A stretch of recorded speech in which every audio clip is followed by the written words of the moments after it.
Ezequiel 18, primeiro diz assim a palavra do Senhor. Veio a mim a palavra do Senhor.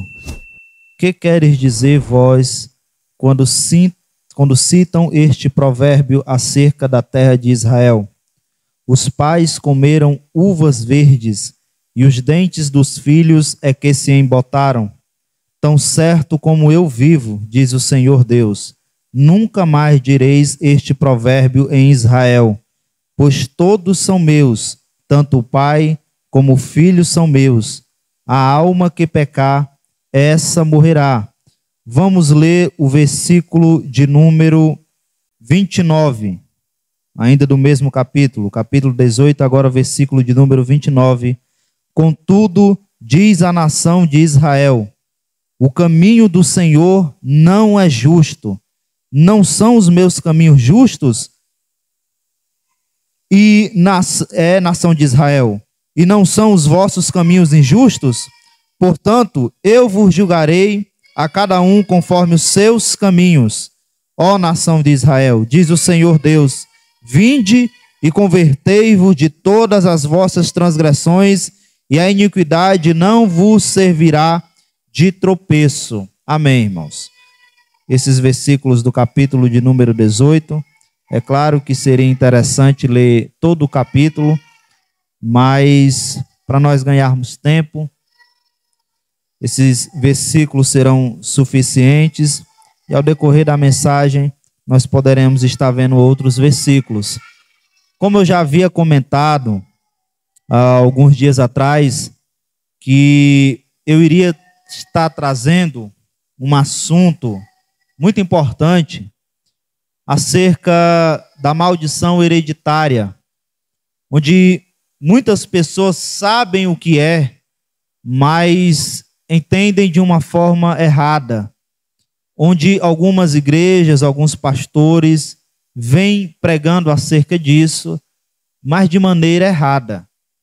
E como hoje é culto de doutrina, culto de ensinamento, eu quero aproveitar nesta noite para que nós viemos entender de fato o que é maldição hereditária, se de fato é bíblica ou não, se de fato um cristão está debaixo de uma maldição como esta ou não, né? Eu vou explicar aqui de uma maneira bem simples, vou procurar mastigar bastante as explicações, de uma forma que até os meninos aqui venham entender, sair daqui entendendo nesta noite. O texto, irmãos, que nós lemos, vou também ler uma passagem que se encontra em Êxodo, mas maldição hereditária, essa palavra hereditária, ela tem a sua origem no latim, e ela significa relativo à herança. É algo que alguém transmite ou recebe por herança. É como um pai que ao morrer ele deixa alguma herança para o seu filho. É como um filho ao morrer que vai deixar herança para o seu filho. Então, hereditário, essa palavra significa justamente isso, relativo à herança. Alguém que transmite ou alguém que está recebendo. E no texto que nós lemos aqui, irmãos, o profeta Ezequiel, sabemos bem que ele é um profeta de Deus, aquele que transmite os oráculos de Deus, ele que transmite os conselhos de Deus com uma forma assim, irmãos, de tão determinada. Nós vemos em muitos textos aqui, ele agindo como profeta, alguém que está transmitindo o oráculo de Deus. Em outras passagens, nós vamos ver Ezequiel como um pastor, preocupado com os cuidados da nação de Deus. Agora, nesse capítulo aqui de número 18, ele não está agindo como profeta e nem está agindo como um pastor. Aqui no capítulo de número 18, Ezequiel, ele está agindo como um teólogo, porque ele está tratando de uma doutrina, ele está passando um ensinamento para o povo. E qual é o ensinamento que ele está passando? Deus vai dar a mensagem. Que direis vós quando citam este provérbio acerca da terra de Israel? Os pais comeram uvas verdes e os dentes dos filhos é que se embotaram. Deus, ele estava dizendo, irmãos, que isso estava na boca de todo o povo, esse provérbio, esse ditado. E que ditado é esse, irmãos? Os judeus, eles estavam querendo dizer o seguinte: nós estamos sendo punidos por causa do pecado dos nossos pais. Esse ditado estava sendo dito há tanto tempo, irmãos, que está até escrito no livro de Jeremias. Jeremias, o profeta, que estava dizendo que o juízo de Deus estava chegando, e o povo estava falando: os nossos pais comeram uvas verdes e os nossos dentes é que embotaram. O juízo está vindo e nós vamos sofrer por causa dos nossos pais. Aí no livro de Ezequiel, eles já estão no cativeiro babilônico. Eles já estão passando pelo juízo de Deus. Aí eles continuam dizendo esse ditado.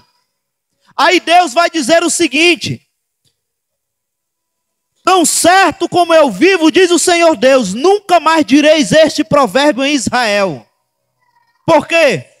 Porque o que eles andavam falando naqueles dias era mentira. O que eles andavam dizendo naqueles dias era falso. É tanto que no versículo que nós lemos de número 29, eles chegam a chamar Deus de injusto. Porque eles estão dizendo que o que eles estão passando não é pelos atos deles, mas sim pelos pecados dos pais deles. Mas não, irmãos, eles estavam passando por um juízo, estavam sofrendo as consequências dos seus próprios pecados. Então eles vão dizer: Deus é injusto. Então, a partir do momento em que, se eu defender a maldição hereditária, eu vou estar chamando Deus de injusto.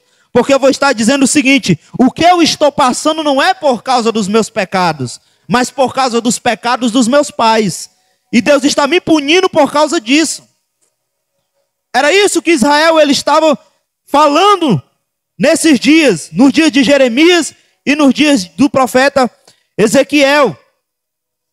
É porque assim, irmãos, o povo de Deus, quando eles estavam debaixo da vontade do Senhor, obedecendo a sua palavra, seguindo as suas leis, eles queriam que Deus cumprisse as bênçãos sobre a vida deles. Mas quando eles desobedeciam ao Senhor, quando eles pecavam contra Deus, aí eles não queriam que Deus cumprisse a disciplina na vida deles. Isso não é diferente, irmãos. Um exemplo básico aqui, se nós formos pensar em uma empresa, um funcionário que está seguindo as normas da empresa, um funcionário que faz o seu serviço direito, ele vai querer ser reconhecido, ele vai querer ser promovido. Mas quando ele erra, quando ele começa a descumprir as ordens da empresa, e o patrão ou o gerente chamar a sua atenção, ele vai achar ruim, ele não vai gostar. Não é diferente também na igreja. Está fazendo tudo certo, quer reconhecimento, mas se faz errado, vai achar ruim se alguém chamar a atenção. O povo de Deus é assim, está fazendo tudo certo, quer que Deus cumpra as bênçãos, mas quando começa a errar, aí não quer que Deus cumpra a justiça. Irmãos, aquele povo, eles estavam sofrendo justamente por causa dos seus pecados mesmos, e não por causa dos pecados dos seus pais. Eles estavam querendo, irmãos, transferir as responsabilidades. E uma coisa que o ser humano é muito bom, é transferir a responsabilidade ao invés de assumi-la. A responsabilidade, irmãos, para muitos é apenas um fardo transferível. E responsabilidade parece que se transfere mais do que dinheiro no Pix. Então, para muitos, responsabilidade é um fardo transferível. Quando está dando tudo errado, quando as consequências começam a surgir, aí nós queremos transferir a responsabilidade para Deus, nós queremos transferir a responsabilidade para o destino, para a sorte, ou então para outra pessoa, mas a gente não quer assumir. Foi o que aconteceu com o primeiro casal, Adão e Eva. Quando eles pecam e Deus vai até Adão, Adão vai dizer: foi a mulher que tu me deste. Ele divide a culpa. A culpa não é minha, Senhor, a culpa é da mulher e sua, porque criou ela e deu para mim. Aí quando Deus vai se dirigir a Eva, Eva diz que a culpa é da serpente. Eu não sei, mas eu acho que Eva pensou em falar igual Adão. A culpa é da serpente que o Senhor criaste. Mas eu acho que ela segurou a língua. Então, eles vão transferindo a culpa, só que Deus tratou eles, irmãos, e os castigou de acordo com os seus pecados. Louvado seja Deus. Porque para muitos, responsabilidade é um fardo transferível. Agora preste atenção. Por que o povo estava falando esse ditado? Por que até nos dias de hoje as pessoas acreditam nisso? É por causa de uma interpretação equivocada de Êxodo, capítulo 20, versículo de número 5. Texto esse bastante conhecido nosso. Até porque está falando também do decálogo, dos 10 mandamentos de Deus. E Êxodo 20, versículo de número 5 diz o seguinte: não te encurvarás a elas, está falando dos ídolos. Não te encurvarás a elas, nem as servirás, porque eu, o Senhor, teu Deus, sou Deus zeloso, que visito a maldade dos pais nos filhos, até a 3ª e 4ª geração daqueles que me aborrecem. Então aqueles que pregam, irmãos, sobre a maldição hereditária, eles usam muito esse texto, esse versículo. Porque eu sou Deus zeloso, que visita a maldade dos pais nos filhos até a 3ª e a 4ª geração. Eles citam muito esse texto. Só que eles interpretam de uma maneira errada. Muitas das vezes, quando eles vão citar, eles não terminam, não concluem o versículo. Porque o versículo todo diz: eu sou o teu Deus, sou Deus zeloso, que visita a maldade dos pais nos filhos, até a 3ª e 4ª geração daqueles que me aborrecem. Então, irmãos, qual é o segredo, a chave do versículo aqui?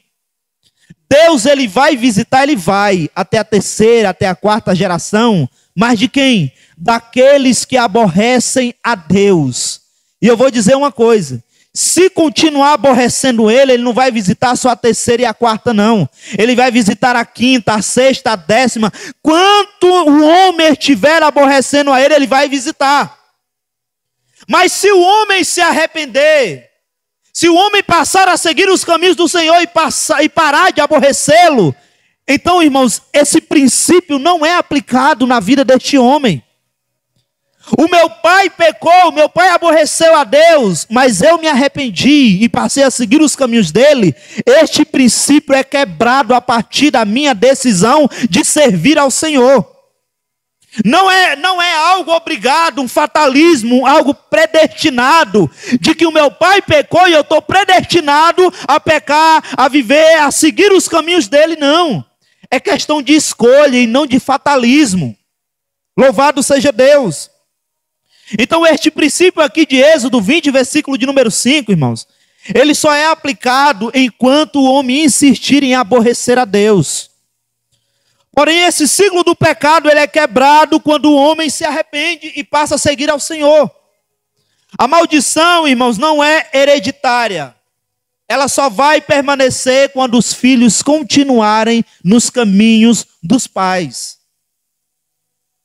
Os irmãos estão entendendo? A maldição não é hereditária. Deus vai visitar aqueles que aborrecem a ele. Quem escreveu Êxodo, capítulo 20, versículo 5, foi Moisés. E Moisés, ele não estava ensinando sobre maldição hereditária, pelo contrário, ele vai ensinar o contrário disso. Como nós vemos em Deuteronômio, capítulo 24, 16. Onde ele diz: os pais não morrerão pelos filhos, nem os filhos pelos pais, cada qual morrerá pelo seu pecado. O pai não vai morrer pelo pecado do filho, nem o filho pelo pecado do pai. É isso que Moisés ele está querendo dizer, e a mesma coisa que Ezequiel escreveu no capítulo de número 18, a alma que pecar, essa morrerá. Então Deus age de acordo com a nossa conduta. O nosso Deus, irmãos, ele nos trata como indivíduos. É o que está escrito em Gálatas 6:7. Tudo que o homem semear, isso ele colherá. A lei da semeadura, ela não falha. Então eu não vou colher o que o meu pai plantou, eu vou colher o que eu plantei. Tudo que o homem semear, isso também colherá, porque o nosso Deus, ele nos trata como indivíduos. Deus age de acordo com a nossa conduta. Agora sim, claro, que existem as influências. Como, por exemplo, a incredulidade de um pai, irmãos, com certeza vai influenciar na educação e na criação de um filho. Ainda mais quando nós vamos olhar para o passado no Oriente, na época de Moisés e dos patriarcas, que em uma casa ou em uma tenda vivia até 3 ou 4 gerações juntas, debaixo do mesmo ambiente. Como, por exemplo, nessa travessa aqui da igreja, irmãos, nós vamos ver que tem a irmã Toninha, tem a sua filha, tem as netas. Então, assim, são gerações que estão vivendo praticamente no mesmo ambiente, então vai existir a influência. Era assim que era naquela época. 3 e 4 gerações ocupando a mesma casa. Portanto, era fácil os mais velhos influenciar os mais novos. Tanto de forma positiva ou de negativa. Até porque os filhos, eles têm a tendência de imitar os pais. Então, assim a influência. A incredulidade do pai pode influenciar, tanto na educação como na criação dos filhos. Mas eu quero dizer uma coisa, irmãos, e repito, não é questão de algo que está determinado, não. É questão de escolha. É questão de escolha. E olhando aqui na Bíblia Sagrada, nós vamos ver alguns exemplos de alguns reis de Judá. Porque se a maldição for hereditária, um rei que foi mau, o seu filho também deve ser mau. E o neto também deve ser mau. Porque é hereditária. É algo passado por herança. É algo transmitido por herança. Só que nós vamos ver, por exemplo, o rei Acás, que foi um rei mau. Ele teve um filho chamado Ezequias. E o seu filho, ao invés de ser mau como seu pai, ele foi um rei bom. Ele foi um rei bom para Judá. E Ezequias, que foi um rei bom, ele teve um filho chamado Manassés. E este rei foi mau. Ele não seguiu os bons caminhos de seu pai, mas ele seguiu os caminhos maus de seu avô. E Manassés, irmãos, ele foi um rei muito mau. Ao ponto de passar o seu filho no fogo para o deus Maloque. Ao ponto de levantar ídolos dentro da própria casa do Senhor. Manassés foi um rei muito mau, apesar dos seus últimos dias de vida, ele se arrepender. E Manassés, ele teve um filho chamado Amon, e esse rei foi bom. Amon, ele teve um filho chamado Josias. Aleluia. Aliás, Amon foi mau e teve um filho chamado Josias e foi bom. Na sua época houve um grande avivamento no meio do povo de Deus. Nos seus dias houve uma Páscoa que nunca houve na história de Israel. E Josias, sendo um rei tão bom, ele teve um filho, Jeoacás. E Jeoacás foi um rei mau. Então veja que não há maldição hereditária, mas sim a questão de escolhas. Cada geração deve tomar a sua própria decisão. Cada geração deve tomar a sua própria decisão, o caminho que seguirá, se o caminho da fidelidade ou da rebelião contra Deus. Se vai passar a obedecer ao Senhor ou se vai aborrecer a Ele. No próprio livro aqui, no capítulo de número 18 de Ezequiel, ele vai dar o detalhe, irmãos, de um pai, de um filho e de um neto. Ele vai falar de um pai justo. E depois ele vai dizer que este pai teve um filho e esse filho foi mau. E depois esse filho tem um filho que que segue os caminhos do Senhor, pratica a justiça, portanto ele é bom. Então veja, um pai bom, um filho mau e um neto bom. E cada um, irmãos, vai pagar pelos seus próprios atos. O pai não vai morrer pelo filho, nem o filho vai morrer por causa das atitudes, dos erros do seu pai. Ezequiel 18, do versículo 5 ao 17, vai contar essa história do pai, do filho e de um neto. O problema, irmãos, é que aqueles que pregam sobre a maldição hereditária, eles dizem que essa maldição alcança até mesmo os cristãos. Até mesmo aqueles que já entregaram a vida a Cristo. Entregou a vida a Jesus, está salvo, mas ainda tem umas maldições para serem quebradas. É assim. Então eles dizem que tem que fazer um mapeamento familiar para descobrir que tipo de maldição está perseguindo. Então tem que participar de algumas sessões para essas maldições serem quebradas. Que é isso, irmãos? Quem entrega a vida a Jesus, toda maldição é quebrada, toda maldição é desfeita pela cruz do Calvário de Jesus Cristo. Se eu disser, irmãos, que um cristão está debaixo da maldição hereditária, eu estou dizendo que a cruz de Jesus não é suficiente. Então eles marcam sessões, é para ganhar dinheiro do povo. Dinheiro não quebra a maldição, o que quebra é a cruz, o sacrifício de Jesus Cristo na cruz do Calvário. Aleluia!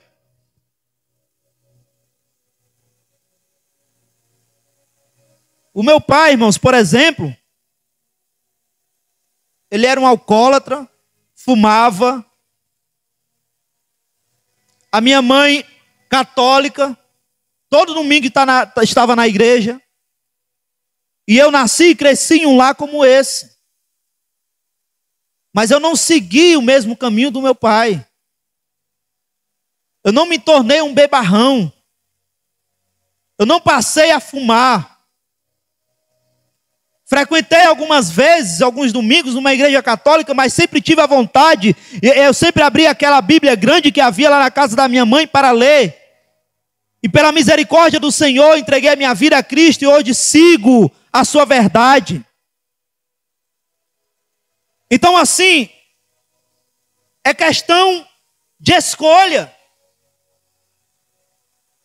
Não é porque o casamento está passando por uma crise, que está à beira de um divórcio, aí a pessoa vai olhar para trás. A minha mãe e o meu pai se divorciaram. Os meus avós se divorciaram. Então parece que está determinado eu também ter que me divorciar. Parece que há uma força, uma maldição trabalhando para que isso aconteça no meu casamento. É nada, irmãos, é só a falta de determinação de dobrar os joelhos, orar a Deus e pedir para que Ele, o Deus da família, traga uma restauração para o casamento. Crise todo mundo passa, dificuldade todo mundo enfrenta. Não é porque o meu avô foi mulherengo, adulterava, o meu pai adulterava, aí eu vou adulterar, eu vou cair na prostituição e vou dizer a culpa é do meu avô, a culpa é do meu pai, a culpa é minha, é falta de caráter minha, não é maldição. O problema é esse, irmãos, a maldição hereditária chama Deus de injusto e tira a responsabilidade daquele que comete o erro.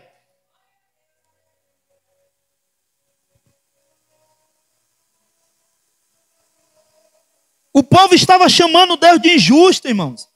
Dizendo pelo que eles estavam passando era culpa dos pais dele. E falar um negócio desse, irmãos, é literalmente dizer que não conhece a Deus. Porque Deus, Ele é um juiz justo. Apocalipse capítulo de número 14, versículo de número 14, vai dizer que Ele está sentado sobre uma nuvem branca. Ele é aquele que tem as vestes brancas.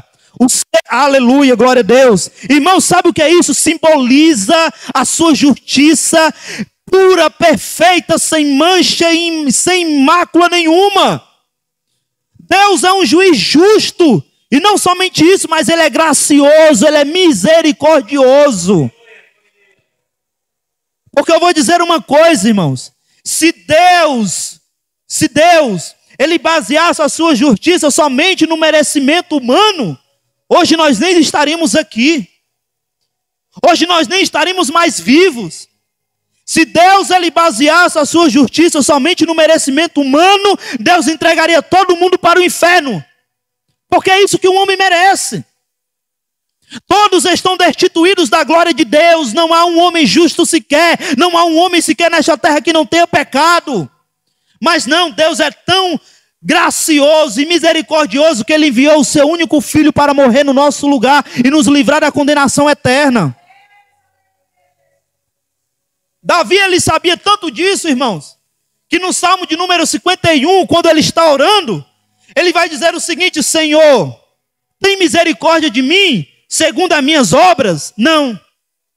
Segundo o que eu faço de bom? Não. Porque Davi sabia que merecia o pior. Então Davi, ele apela, ele diz: Senhor, tem misericórdia de mim, segundo a tua misericórdia. Segundo a tua misericórdia, Senhor. Deus, Ele é um Deus justo e é gracioso e misericordioso.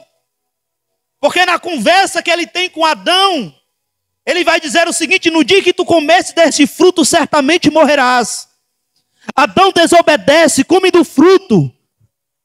Sabe o que é que ele merecia, irmãos? Ele merecia que Deus o matasse ali na mesma hora.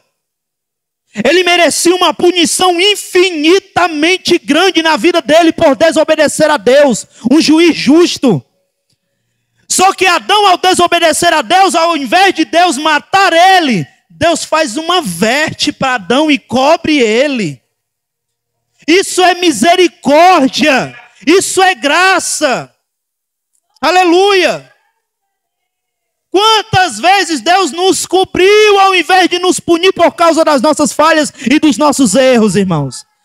Quantas vezes Ele agiu segundo a misericórdia dEle ao invés das nossas obras, das nossas más obras. Deus, irmãos, Ele é muito paciente. Ao invés de nós acreditarmos aqui em maldição hereditária, como muitos pregam, irmãos, nós devemos acreditar em bênção hereditária.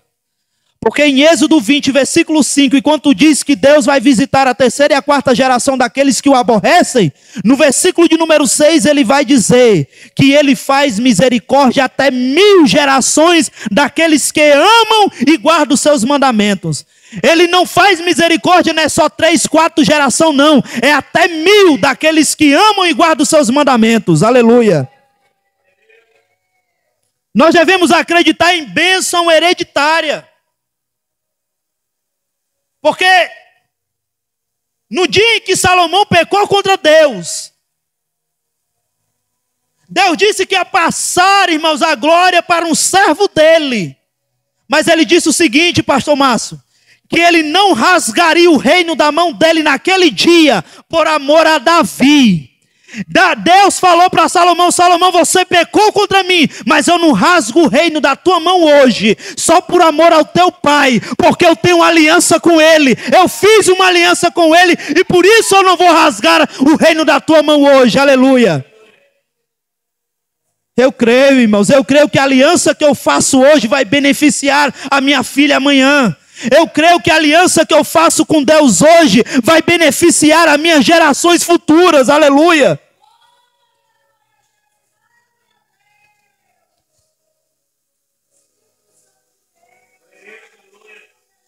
Mas apesar, irmão, de ter muitas pessoas que já há anos dentro da igreja, servir ao Senhor, ter tantas experiências com Ele, ainda tem crente, irmãos, que treme na base por causa de maldição. Tem crente, irmãos, que morre de medo de uma palavra maldita. Tem crente que tem medo de feitiçaria, macumbaria. E eu quero dizer nesta noite, irmãos, que nós não devemos temer essas coisas. Nós não precisamos temer. Porque quando alguém se converte a Cristo, irmãos, ela deixa de aborrecer a Deus. Portanto, o que está escrito em Êxodo 20, versículo de número 5, não pode se aplicar aos cristãos. Não se aplica àqueles que já entregaram a vida a Jesus. 2 Coríntios capítulo 5, versículo de número 17. Assim que se alguém está em Cristo, nova criatura é. As coisas velhas já passaram e eis que tudo se fez novo. Aleluia. O que é isso? É que a nossa natureza caída nos levava a desobedecer a Deus. E nós estávamos debaixo das consequências dos nossos pecados, vivendo uma vida de maldição. Mas depois que eu entrego a vida a Jesus, eu sou empoderado pela graça dele para poder obedecer à sua vontade e viver debaixo da sua palavra. Aqueles que entregam a vida a Jesus são empoderados pela graça dele para viver debaixo da sua palavra, debaixo de bênçãos. Nós não temos que temer, irmãos. Em Números capítulo de número 23 vai contar uma história muito interessante de Balaque e Balaão. Balaque, irmãos, que chama o profeta Balaão para profetizar, aliás, para amaldiçoar a nação de Israel. E houve várias e várias tentativas. E todas as vezes Balaão recebendo uma mensagem de Deus, que ele não poderia amaldiçoar Israel, porque Israel não havia pecado em nada, não estava dando legalidade para isso. Ele vai dizer o seguinte para Balaque: eis que recebi a ordem de abençoar, e ele, Deus, abençoou, e eu não posso reverter isso. Sabe o que é que Balaão estava dizendo para Balaque? Ninguém pode amaldiçoar a quem Deus abençoou, aleluia. Ele está dizendo: ei, Balaque, Deus já abençoou Israel, e isso não pode ser revertido. Quando Deus abençoa alguém, não tem quem possa reverter esta bênção, não tem quem possa amaldiçoar a quem Deus abençoou, aleluia. Provérbios 26, versículo de número 2, está escrito o seguinte: como ao pássaro o vaguear, como a andorinha o voar, assim a maldição sem causa não virá. O que é que esse texto está querendo dizer, irmãos? É o seguinte: um pássaro voando não me faz nenhum mal. Uma andorinha voando não me causa nenhum mal. Assim como eu vejo um pássaro voando no céu, isso não me causa nenhum mal. Nenhuma maldição sem causa também me fará mal. Esse versículo está dizendo, meu querido, você está em obediência a Deus. Você está debaixo da vontade do Senhor. Não tem maldição que virá sem causa sobre a tua vida, porque você não está dando brecha e nem legalidade para isso. Podem falar o contrário, podem amaldiçoar, podem espraguejar contra a tua vida, mas se a tua vida está diante de Deus, se você tem uma vida no altar, então não tem o que temer. Uma praga sem motivo nunca se cumprirá na vida de um cristão fiel a Deus. Agora tem um porém, irmãos. Estou falando aqui de servos fiéis ao Senhor. Cristãos que obedecem à palavra de Deus, que vivem segundo a sua vontade. Porque quando um cristão ele entrega a vida a Jesus, ele não está mais debaixo do poder do pecado. Ele não está mais debaixo da condenação do pecado. Mas isso não significa que o pecado deixou de existir. O pecado ainda está aí, irmãos. A tentação ainda está por aqui. Então, o cristão ainda está sujeito a pecar. Não é porque entregou a vida a Jesus que o pecado acabou. Assim também é a maldição. Entreguei a minha vida a Cristo, toda a maldição foi quebrada, mas ela não deixou de existir, ela está por aí.